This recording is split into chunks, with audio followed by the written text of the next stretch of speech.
Hey guys, it's Byron back with another video. In this video, I'm going to do a deal breakdown. This is my first virtual wholesale deal that I make 8K on. This is a virtual wholesale deal. I never see the buyer, never see the seller, never see the property, nothing like that. Never touch anything. The only thing I'm working on is a computer, cell phone, and I'm going to show you what I did on that computer and that cell phone. I'm going to show you the messages that I sent to the seller, the messages that I sent to the buyer. I'm going to show you the paperwork that I did to turn in. And some of that same paperwork is what I've showed you in my other videos. So I'm going to show you how I use that paperwork, how I interact with the closing attorney, all of that stuff that you guys asked for. I'm going to show you exactly how it's done on this deal.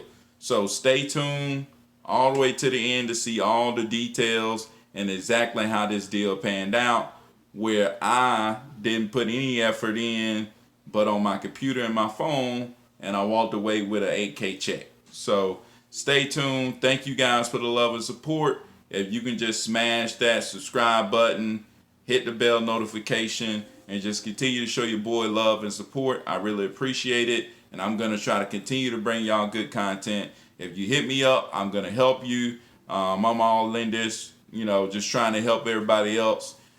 Just like other people, that I reached out to was able to help me. This kind of stuff changed my life.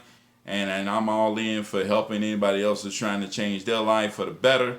So hit me up on IG, REI Next Door, and I'll hit you back. Leave comments below if you want other type of videos. Hit me up. Let me know what you want. Bam, I'll try to bring it to you. But with no further ado, let's get to the video. All right, guys, this is Byron, and I wanted to do this deal deep dive with y'all. I think this is going to be awesome. This is my first virtual wholesale deal. Didn't see the property, didn't see the buyer, didn't see the seller, never went to the property, none of that. I did all this straight from the computer. So I'm going to show you all the things I did on the computer in detail. Exactly what I did is right here in front of you. And I found this deal through texting. I show you how to pull lists and text lists in another video. So you can go back on my channel and watch that. And I use Lead Sherpa just like I showed you in my video. I pulled the list just like I showed you in my video. And bam, I got results, which was an $8,000 deal.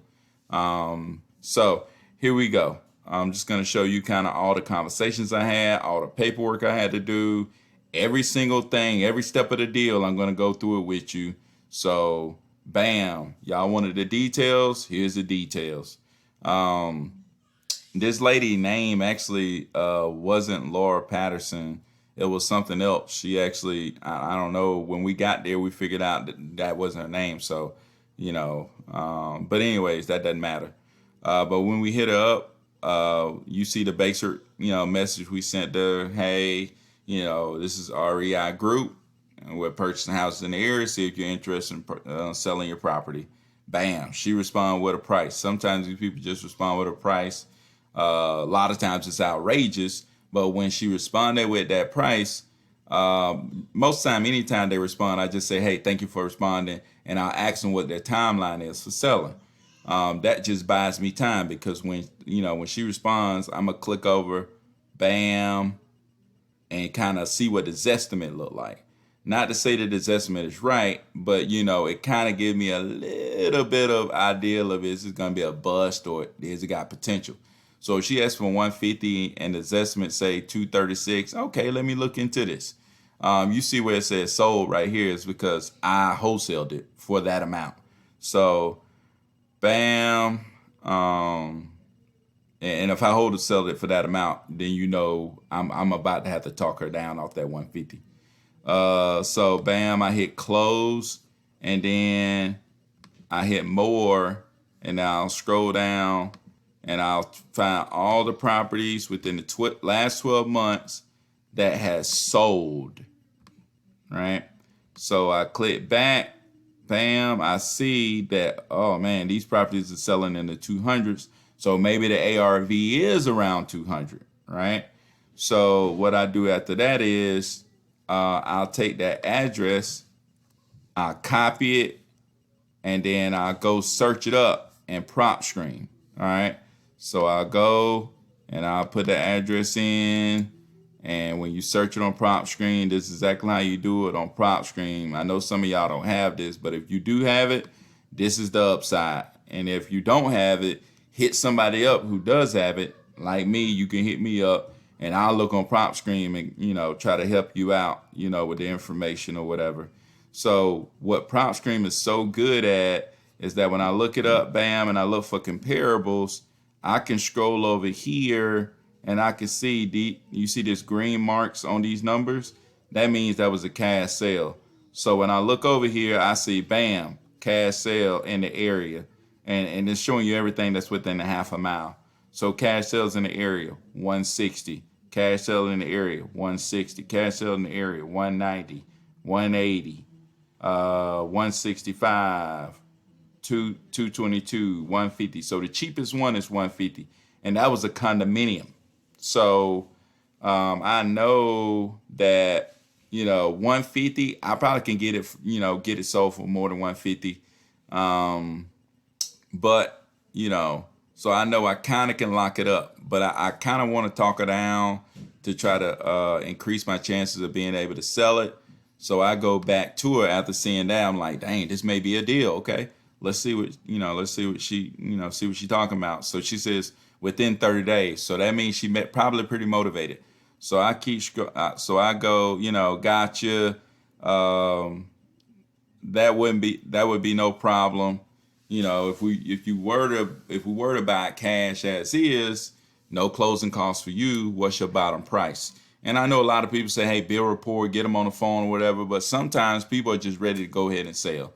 And it's like, go ahead and get to the point. Sometimes, sometimes you need a bill report. So it's no really, there's no really permanent art to it. It's all about feeling. It's all about being able to fill out people and relationships, stuff like that. So I tell her we can close within 30 days. What's the best you can do? She says 145. I said, gotcha. So we're able to email you over the paperwork. Would you be ready to get it started? She says, yes. So she sent me an email address. Bam. I said, all right, I'm sending it over within the next few minutes.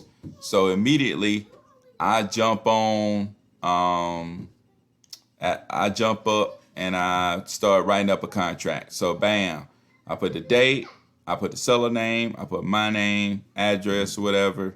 I put $100 earnest money, and then right here, cash to seller is 144 900 because the earnest money is already going to be there. The purchase price is 145. That's what she asked for. Bam, cash to seller, like I said, 144 900. I put to be determined for the closing attorney because I really don't know kind of what my buyer is going to want. So I kind of leave that open. This is the time that she wanted to close within. So that's why I put that date. Otherwise, I would have gave myself more time. I put 8 days of due diligence because I had reached out to her and she was like, she wanted the due diligence to be done by that next Friday. So bam, that was that next Friday. So they gave me 8 days to get somebody in there. So bam, I got the contract sent over. Bam. So I went back and asked, was the property vacant or whatever? She said it's vacant. She said we can do a Monday. Which day this weekend works best for you? So we went through and, she just small talk. She was, small talk. I just want to go through and show y'all kind of, you can see, kind of how the conversation is going. I'm just being understanding and trying to respect, her and her timeline and all this stuff. Just trying to be nice to people. And this one, I kind of build a little rapport, and I'm asking her these questions. This is around the time of the election. She said, hey, I'm watching the election. And I'm like, yeah, I think all eyes are on the election. It's really close, with early Sunday morning work. So bam, she said yes. So this whole time I'm going back to my buyers and telling them, hey, I got this property that this lady's want to sell. I'm trying to sell it for 155 or whatever. So bam, Gotcha. I said one of our acquisition managers would be out to view the property. When I say acquisition managers, I call somebody that I knew that was in the area that I was, that I was gonna get to go out there and view the property. So bam, got them out there. They went out there with the buyers, met the buyers, got the buyers in there or whatever. She eventually sent the contract back. Um, so bam. So I got people out there to see it. And this got crazy because I actually sent two buyers out there to the property, and I sent somebody I knew that I was working with out there to kind of stay in between the buyer and stay in between the seller.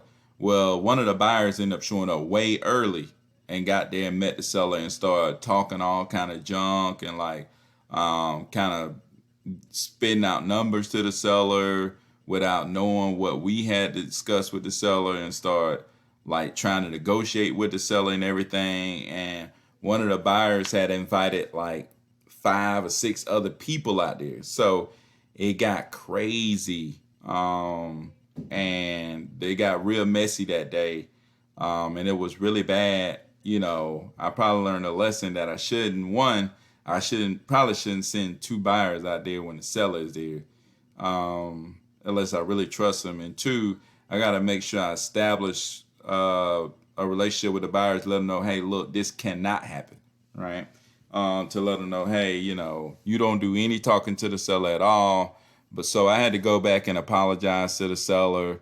But there were more repairs than what the buyers felt like. There was way more repairs that was needed. So we needed it lower than 145. So she goes on and go off on me about people coming over there and this whole situation. So she's just going off on me. And I reply back and apologize. Wow, that's definitely not what we expected. We apologize, and everything like that, trying to make her feel comfortable again. She says, okay, my acquisition manager, Chelsea, she was working on my behalf. She said she was great. She loved her. Great. Chelsea kept me in the game. Big shout out to Chelsea. So, bam, we apologize. We say we're going to try to get it at 145 we agreed upon. So at that point, I started reaching out to other buyers because those buyers I was working with, they was coming in really low. So I started reaching out to other buyers. So I went on Facebook, and when I went on Facebook, I reached out to a guy that I saw in Athens that was in some of the real estate groups. And I was like, hey, I got this property in Athens, whatever. And let me go back up.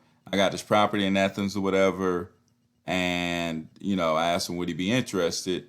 I sent him over the pictures that I had got from that day where I sent the other two buyers. I sent him the pictures or whatever. He said, yeah, he's interested. Asked me about the timeline or whatever. Asked me whether I have a lockbox or whatever. Nope. Could he get in for an inspection? I was like, dude, I really don't need to send anybody else over there with that seller because she's ready to close. I told him basically he needed to go look through the windows and look around the property for himself. And he ended up doing that. But he said he would need it at 145. Well, the lady was at 145. So I went back, and told him, I needed at 148. Me and him settled on 146.5. So I'm like, at least I got 1,500 out of this. But I went back to the seller and I was like, hey, Miss Seller, we really need this at 135. Right? She was like, I can't do 135. I said, well, if we go ahead and take care of you, get everything done, could you do it for 138? And I just shut up and let her talk. And she paused, waited for a while, and then she was like, yeah, I'll do it for 130. I'll do it for 138. So bam, I got her down for 138. I sent her back out. Another contract. Bam, for the 138. Bam. She signed it, and I was like, I got her for 138, And then I got my buyer locked in at 146.5. Bam, right there. And like I said, once again, I made a video to show you how I go about filling out contracts for sellers and buyers. You can check that video out by going on my page. I asked the buyer what attorney he wanted to use. Bam, that was the attorney he wanted to use. Bam, got him. I had worked with them before on another deal, so I felt comfortable with them. And then let me show you. Let me go back. Show you once I got those two signed. This is what I sent over to the attorney. So when I got the two contracts signed up, I emailed the attorney. You can see a subject, contract for closing. I said, hey, it's Byron, I have another property. I put the contracts below. I put the seller's information, buyer information below. Bam. And since I knew the buyer knew them, I just left the buyer email. I really didn't know the buyer's phone number, but I knew he had did business with them, so I just left his email. So bam, got everything sent over to the attorney. So I'm pretty much kind of out of the loop. They're gonna take care of everything. They're gonna contact the seller and the buyer. I just keep emailing them back and forth every day to make sure that they're contacting them and that things are progressing. Bam. Things progressed and we got all the way to closing. So I kind of just wanted to show y'all kind of my end. This is what's called a HUD. Just shows you getting paid, and that's me, RLS Realty Services. The guy actually wanted to put it in his LLC. So bam, scroll down, seller, you see what's coming to me right there, which is the $7,837. I think I had to pay some small fee for closing costs or whatever. So I double closed this one, and that's why, it wasn't a full 8K. If I did an assignment fee, it would be. But the reason I double closed this one is because, the seller was kind of tripping a little bit at first, and I kind of wanted her to feel like we were definitely the ones purchasing the property. And when you double close, the seller, the seller sign and you sign, and you really look like the buyer. So I really wanted her to feel like I was the buyer. And I also, even with my buyer, he was cool, but, I was making close to 8K. So I was like, I just keep it all clean. He won't know, she won't know, and we'll just keep it moving. I'll take the little hit, and I'm making about 8K. I feel good walking away with that on my first virtual wholesale deal. So